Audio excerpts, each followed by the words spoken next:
You know the language you speak every single day? Well, it turns out it's absolutely packed with hidden puzzles. Without even realizing it, you're navigating this incredibly complex, beautiful structure with its own secret rules. So today, we're going to grab onto the thread of one of those puzzles and just see where it takes us. Okay, let's dive right in with this sentence. Now, for you and me, this seems pretty straightforward, right? But for a linguist, this sentence is a full-blown crime scene. And for decades, they've been arguing about the central mystery here. What role is Marcia actually playing? Is she the object of what Cindy believes? Or is she the subject of her own action, of being a genius? So let's put on our detective hats for a minute and actually look at the evidence. We're going to check out both sides of the story, starting with the case for Marcia being a direct object. All right, so the evidence that Marcia is an object, it looks pretty strong. Just look at how the grammar lines up. You'd never say Cindy believes she to be a genius, right? It just sounds wrong. You have to use the object form, her. And then if Cindy is talking about herself, she uses herself, another classic sign of an object. All the clues are pointing in one direction. Case closed, right? Well, not so fast. You know, every good detective story has a major twist. And in this case, the evidence is about to point in a completely different direction. What if Marcia is actually a subject this whole time? I mean, think about it logically. Who's the one actually being a genius here? It's Marcia. She's the one doing the being. She's the subject. But here's the real smoking gun. Look at what we can swap in for Marcia. You can say, Greg believes there to be no solution. And the word there in that kind of sentence, it can only ever be a subject. That is a huge, huge clue that Marcia is sitting in a subject spot. So now we have a paradox, right? Marcia passes all the tests for being an object, but she also passes all the tests for being a subject. How can she be both at the same time?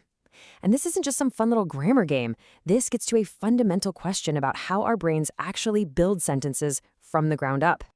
And this is where two competing theories come into play. On one side, you have team object. They say that Marcia physically moves. She starts out as the subject of to be a genius, but then she gets raised up to become the object of beliefs. Then you have team subject. They say, no, she stays put. The verb believes just has this special power where it can reach into the next clause and tag her with object properties from a distance. Now, you might be thinking, wow, this is a lot of fuss over one simple sentence. But this puzzle, this little construction, it's just the tip of the iceberg. It's one of countless similar mysteries that linguists have been wrestling with for decades. In fact, it's just one of 77 such puzzles that have been meticulously documented and analyzed.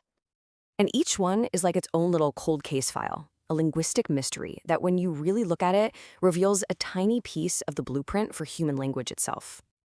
This incredible collection of puzzles is so vast, so detailed, that it fills 5 massive volumes. And this is it, the Blackwell Companion to Syntax. Think of it as the ultimate casebook of linguistic mysteries. It's not really a book of answers, it's a book of questions, the very questions that have been driving the science of language forward for the past 40 years. But why?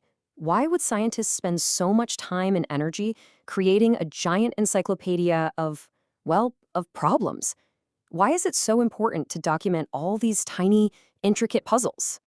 Well, because theories come and go, but the puzzles, the actual data, that stuff remains. This collection acts as, and I love this phrase, the empirical memory of the field, making sure that the foundational evidence that shaped our understanding doesn't just get lost to time. It's also a kind of map for the next generation of linguistic detectives. It gives them the complete case files so they can see exactly where the investigation has been and maybe get a clue about where it could go next. I mean, in the words of Noam Chomsky himself, this is an invaluable research tool. These puzzles aren't just quirks or oddities. They are the absolute bedrock that the scientific study of language is built on.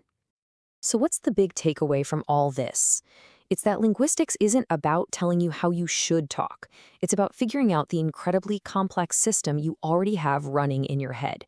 And every single time you say something, even a simple sentence like Cindy believes Marcia to be a genius, you're providing a clue, a new piece of evidence in this massive ongoing investigation of the human mind. It really makes you wonder, doesn't it? What other hidden puzzles are just lurking beneath the surface of the sentences you use every single day? And what might they reveal about the secret architecture of your own mind?